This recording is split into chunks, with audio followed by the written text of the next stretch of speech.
PK52, the Saturday morning meeting.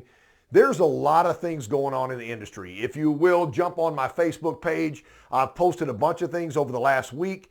Facebook page is just KC Nix on Facebook. So Dodge is really in a hole selling trucks right now.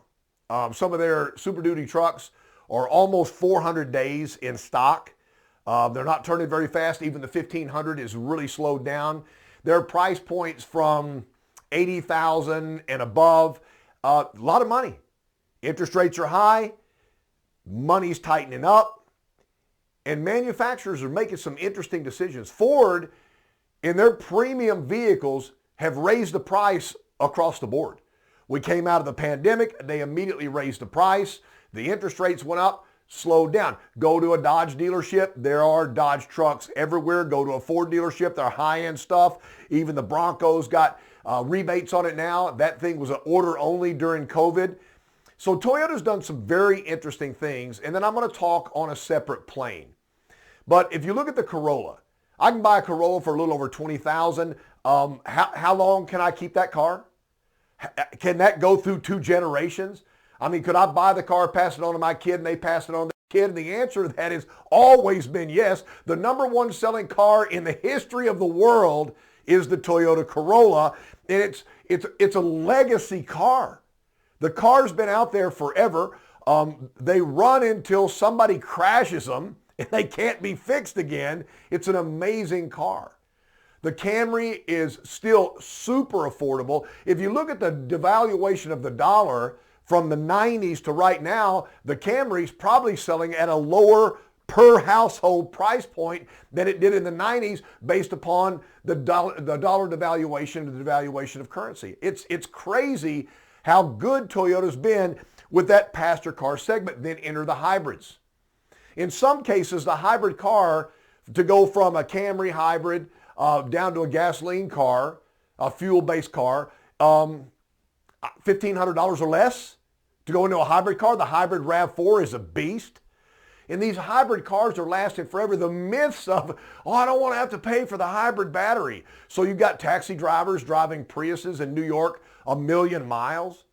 And so it's still funny, the lack of information that people are willing to look up and go after in order to buy a vehicle.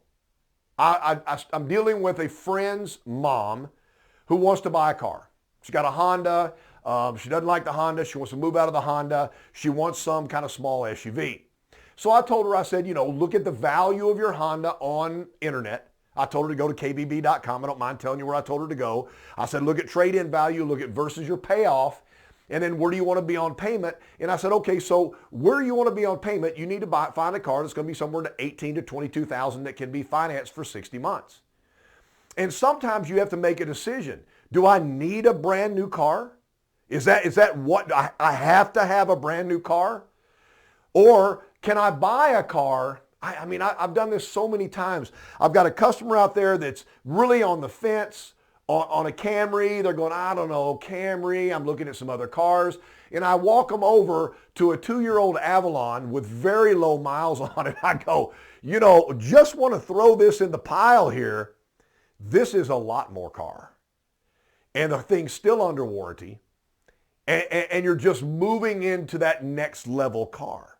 And they go, we've never really thought about that before. This car's certified 7 years or 100,000 miles, a powertrain warranty. It's still got the factory warranty left on it. If it didn't, it'd have a 1212 off the certification program and 7 years of roadside assistance from the day you purchased the car. This car right here is different than anything else you've been looking at. And all of a sudden they're going like, well, that's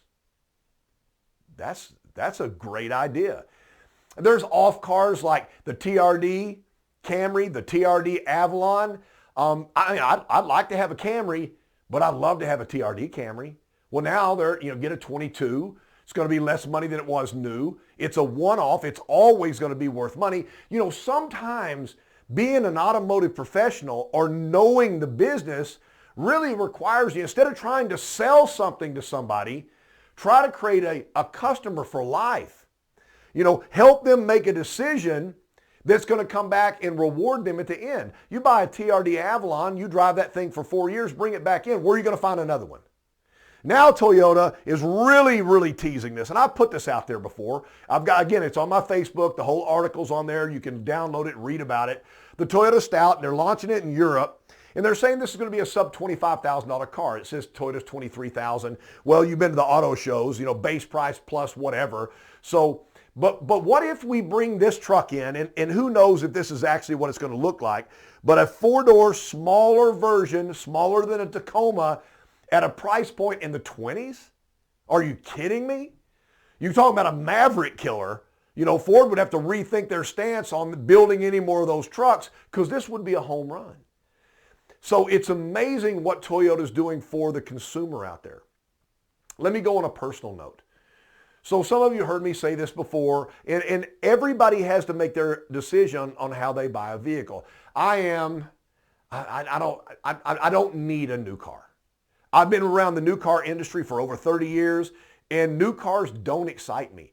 Technology excites me. The engineering prowess in a car, that's super cool. But you know how cool that's going to be? About 4 or 5 years from now, that cool car that's a 2024 will be something I'll buy. It'll be just as cool then because I think it's cool now. And so that's what we've done. I bought a 2013 all white FJ Cruiser, got a lift kit, got it set up perfectly, put a TRD skid plate on the front of it. It is you can't have it. You can't have it. It's not for sale.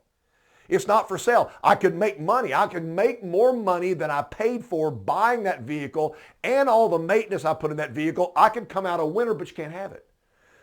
Because I went after a one-off vehicle. Instead of going out and buying an LE Camry, which is a phenomenal car, you'd never regret purchasing that car. What I did was I went out and bought something that's not made anymore, that's a Toyota, that's got the 4-liter indestructible engine in it. It's got 148,000 miles on it, and it sounds like it came off the showroom yesterday. So I don't know. Am I stupid? Is that a bad decision? During COVID, Courtney decided she needed a car. I don't know why. So we started looking around. We looked at a couple of cars. She started out with a V6 RAV4, which again is a unicorn. But she said, I'll get a little V6 RAV4. That'll be a little pocket rocket. That'd be a lot of fun. And I said, that would be a lot of fun. We looked around. We found one. We're going to go pick it up on Monday. They put it in detail. Somebody sold it out of detail. My wife was very upset. So she finds another one, a 2008. Now, gang, this is a couple of years ago. A 2008 V6 hybrid Highlander. And the vehicle had right at 150,000 miles on it. And it wasn't at a Toyota store. It was during COVID. Walked into a dealership. Nobody had any customers. They're all sitting at one desk. I'm not going to tell you what I paid for it. They had no way to work on the car. It wasn't a Toyota dealership. It was a vehicle that wasn't made anymore, V6 hybrid. The vehicle had been in Korea for 3 years, so somebody that came out of the Vegas area at the base there had that vehicle shipped over to South Korea for 3 years, came back through the States. And we bought that vehicle, and I'm going, it's a 2008, Courtney. Let me sell it, and we'll get you something else. We've even talked about buying the all-new Land Cruiser when it comes out because it'll be, as soon as those are out, they're gone. And so, that would be a new car we would consider. She don't want it. She don't want it. She told me I don't want it. I'm going to keep my Highlander. And the thing is awesome. We trailered the motorcycles. Well, I was actually up in New England doing some work. She trailered the motorcycles up to New England. We rode Canada. Then we trailered back home on this 2008 hybrid Highlander, and it was unbelievable. So now that we have new cars, certified gold, certified silver. Now silver, for you that don't know, they're listening to this, from 0 years old to 10 years old, up to 10 years old, up to 125,000 miles, Toyota's put factory warranty and roadside assistance on these vehicles at no charge to the consumer. TCUV Silver, Toyota Certified Used Vehicle Silver Program. So you can go out and buy an 8-year-old Tacoma with 95,000 miles on it. Is that going to be a good truck? Even if somebody didn't maintain it like you would, it's a Tacoma. You buy the thing, it's gone through the shop. If it's a silver program, they did a 136-point inspection on it. Had to be signed off legally by the technician, service manager, used car manager. So you've got that background, got a warranty that goes with this thing. Now you put a lift kit on it. Now you put some ARB racks on the side, or put a tent on it. ARB bumpers and a winch. I don't know. What are you going to... This truck can last you forever. I'm just telling you. So instead of buying a $50,000 brand new Tacoma, which is worth every dime, it's revolutionary, if that's not in your price point, and you know what? Everybody's tight on money right now. Credit card debt is the highest it's ever been before. And everybody's tight on money right now. I don't care what the news channels are telling you. People are tight on their money, and you're sitting there going like, well, how much is a $50,000 to $60,000 vehicle going to be at 60 months at my interest rate? And you look at that and you go like, wow, wow, wow. Plus insurance, plus maintenance and fuel. And you're sitting there going, I'm just not going to buy a vehicle. But now your options are to buy a protected vehicle that's had work done on it and backed up, that's 8 years old with 95,000 miles on it, that you could do anything you want to. And so maybe that's your move right now. Maybe that's where you go. Interest rates are going to go up and down. You know how I know that? Because in my whole life, they've gone up and down. Depends on policies, depends on what's going on in the world. It depends on the market.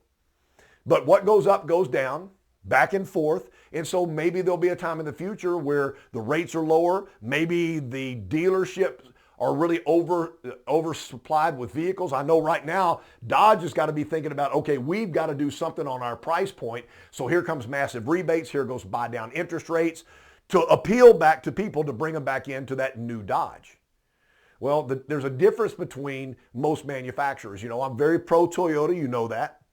But if you look at J.D. Power over the last 10 years, and you look at the long-term vehicle dependability study, it's J.D. Power VDS, and you look at where Toyota rates among all the other manufacturers as far as long-term dependability, that survey is done by contacting the actual owner of that year model specific vehicle and ask questions, and then they would do another brand, ask the same questions, and that survey is filled out by the actual owners. Gang, there's nobody that wouldn't say that Toyotas are long-lasting, high resale value, and really very maintenance-free. Everybody in America would say that. And then you ask them, have you ever owned a Toyota? And they go, no.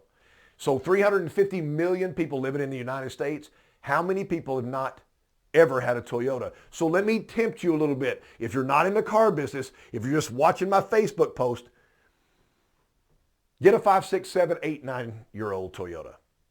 Take your time. Find the one you want. And see if that's not the most dependable vehicle that you've ever purchased, and see how close you get 3 or 4 years from now when you sell it to the price you paid for it. PK52, the Saturday morning meeting.